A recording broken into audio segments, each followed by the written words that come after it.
Gulf breaking ന്യൂസിലേക്ക് സ്വാഗതം. പ്രവാസ ലോകത്തെ വിവിധ വാർത്തകൾക്കായി ഈ ചാനൽ സബ്സ്ക്രൈബ് ചെയ്യൂ. ഖത്തർ അമീർ Sheikh Tamim bin Hamad Al താനി ഇന്ത്യ സന്ദർശിക്കുന്നു. ഫെബ്രുവരി 17-18 തീയതികളിലാണ് സന്ദർശനം. ഇതിനു മുമ്പ് 2015 മാർച്ചിൽ ഖത്തർ അമീർ ഇന്ത്യ സന്ദർശിച്ചിട്ടുണ്ട്. 17-ന് ഇന്ത്യയിൽ എത്തുന്ന അമീറിന് 18-ന് രാഷ്ട്രപതി ഭവനിൽ ഔപചാരികമായ സ്വീകരണമൊരുക്കും. മന്ത്രിമാർ, മുതിർന്ന ഉദ്യോഗസ്ഥർ, ഖത്തറിലെ വ്യാപാര വാണിജ്യ രംഗത്തെ പ്രമുഖർ ഉൾക്കൊള്ളുന്ന ഉന്നതതല സംഘം തുടങ്ങിയവർ അമീറിനെ അനുഗമിക്കും. സന്ദർശന സമയത്ത് Indian president Droupadi Murmu, Indian പ്രധാനമന്ത്രി നരേന്ദ്രമോദി എന്നിവരുമായി അമീർ കൂടിക്കാഴ്ച നടത്തും. ഇരു രാജ്യങ്ങളും തമ്മിലുള്ള നയതന്ത്ര ബന്ധത്തെക്കുറിച്ചും അവ ശക്തിപ്പെടുത്തുന്നതിനെക്കുറിച്ചും നേതാക്കൾ ചർച്ച നടത്തും. കഴിഞ്ഞ വർഷം ഫെബ്രുവരിയിൽ പ്രധാനമന്ത്രി നരേന്ദ്രമോദി ഖത്തർ സന്ദർശിച്ചിരുന്നു.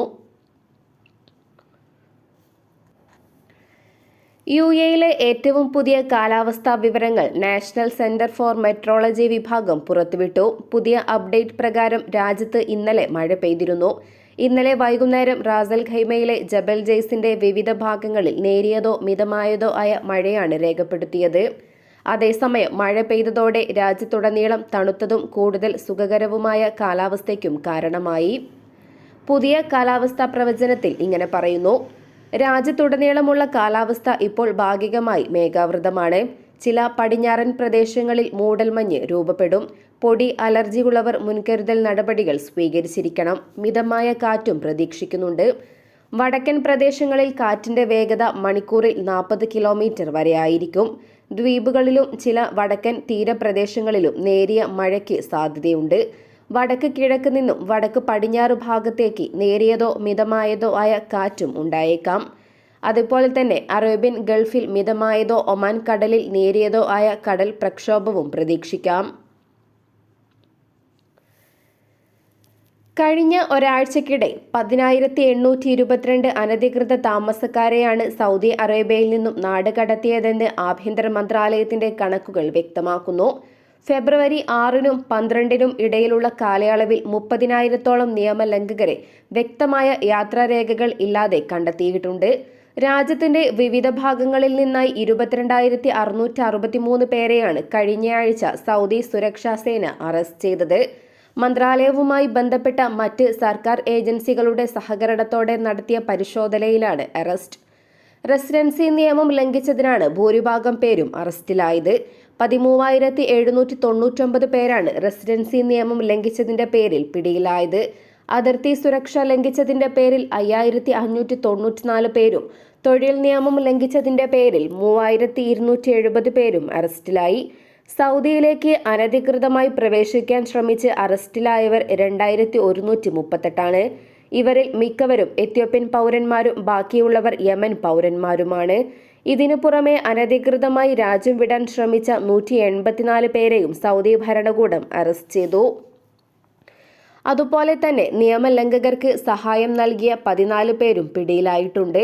അനധികൃത താമസത്തിന്റെ പേരിൽ അറസ്റ്റ് ചെയ്യപ്പെട്ട 38,777 പേരിൽ 4,069 പേർ സ്ത്രീകളും 34,708 പേർ പുരുഷന്മാരുമാണ്. രാജ്യത്തേക്ക് അനധികൃതമായി കുടിയേറുന്ന വ്യക്തികളെ എളുപ്പത്തിൽ പ്രവേശിക്കാൻ സഹകരിക്കുകയും അവരുടെ താമസ സ്ഥലത്തോ മറ്റോ സൗകര്യങ്ങളും സഹായങ്ങളും ഒരുക്കി നൽകുകയോ ചെയ്യുന്ന ഏതൊരാൾക്കും 15 വർഷം വരെ തടവും 1 ദശലക്ഷം റിയാൽ വരെ പിഴയും ലഭിക്കുമെന്നും ആഭ്യന്തര മന്ത്രാലയം മുന്നറിയിപ്പ് നൽകി. കുവൈറ്റിൽ റമസാൻ മാസം പകൽ സമയത്ത് ചൂടും രാത്രിയിൽ തണുപ്പായിരിക്കുമെന്ന് ജ്യോതിശാസ്ത്രജ്ഞൻ ആദിൽ അൽ സാദൂൻ അറിയിച്ചു. ജ്യോതിശാസ്ത്രപരമായി മാർച്ച് 1-നാണ് റമസാൻ ആരംഭിക്കുന്നത്. റമസാൻ ആരംഭിക്കുന്നതോടെ പകൽ സമയത്ത് കാലാവസ്ഥ ചൂടുള്ളതായിരിക്കും. രാത്രിയിൽ തണുപ്പും അനുഭവപ്പെടും. ഈ കാലയളവിനോടൊപ്പം മഴ പെയ്യാൻ സാധ്യതയുണ്ടെന്നും അദ്ദേഹം പറഞ്ഞു. വൃത്തിഹീനമായ സാഹചര്യങ്ങൾ ഉൾപ്പെടെ ഭക്ഷ്യസുരക്ഷാ നിയമങ്ങൾ ലംഘിച്ചതായി കണ്ടെത്തിയ ഒരു ഹൈപ്പർ മാർക്കറ്റിനും 5 റെസ്റ്റോറന്റുകൾക്കുമെതിരെ ശക്തമായ നടപടി സ്വീകരിച്ചുകൊണ്ട് Abu Dhabi agricultural and food safety authority. അബുദാബിയിലെ അൽ ഖാലിദിയ പ്രദേശത്തുള്ള സേവ്വേ സൂപ്പർ മാർക്കറ്റാണ് അധികൃതരുടെ അഡ്മിനിസ്ട്രേറ്റീവ് അടച്ചുപൂട്ടൽ ഉത്തരവ് പ്രകാരം പൂട്ടിയത്. അബുദാബി എമിറേറ്റിലെ ഭക്ഷ്യസുരക്ഷയുമായി ബന്ധപ്പെട്ട 2008 നിയമം ലംഘിച്ചതിനും അതുവഴി പൊതുജനാരോഗ്യത്തിന് അപകടമുണ്ടാക്കിയതിനും 2024 4 റെസ്റ്റോറന്റുകൾക്കും ഒരു ഭക്ഷ്യ സ്ഥാപനത്തിനുമെതിരെ അടച്ചുപൂട്ടൽ ഉത്തരവുകൾ പുറപ്പെടുവിച്ചതായും അതോറിറ്റി അറിയിച്ചു.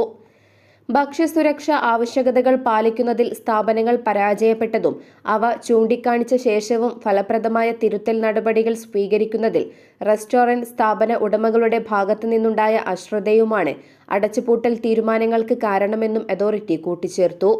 നിയമലംഘനങ്ങൾ നിലനിൽക്കുന്നിടത്തോളം കാലം സ്ഥാപനത്തിനെതിരെയുള്ള അടച്ചുപൂട്ടൽ നടപടി തുടരും. അതേസമയം തിരുത്തൽ നടപടികൾ സ്വീകരിച്ച് ബിസിനസ് പ്രവർത്തനങ്ങൾക്ക് ആവശ്യമായ എല്ലാ ആവശ്യകതകളും പാലിച്ചു കഴിഞ്ഞാൽ പ്രവർത്തനങ്ങൾ പുനരാരംഭിക്കാമെന്നും അതോറിറ്റി വ്യക്തമാക്കി.